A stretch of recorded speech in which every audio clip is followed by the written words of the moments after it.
Anyone who does responsive search ads in Google Ads has seen that there's a box that measures your ads. It can be poor, it can be good, it can be excellent, and people get obsessed with this rating. But what I want to tell you is that this rating doesn't predict your success.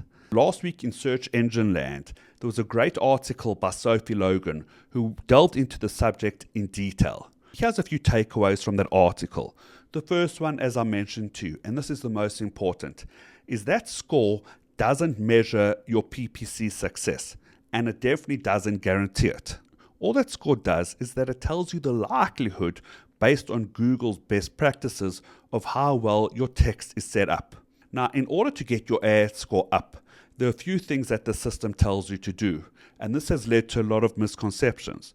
The first one is that it tells you that you have to be using 15 headlines that are totally unique. Now, as the article mentions, and what we've been telling our clients for a long time, you don't necessarily have to be using 15 headlines.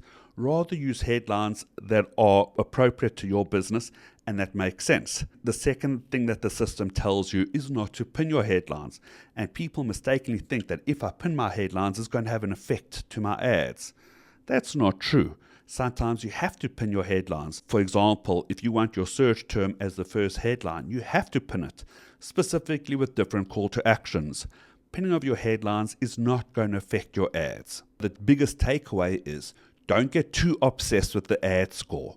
Rather make sure that your ad is structured well, that you've got your keywords in your headlines, you've got a great call to action, and your descriptions as well are detailed and again having a call to action.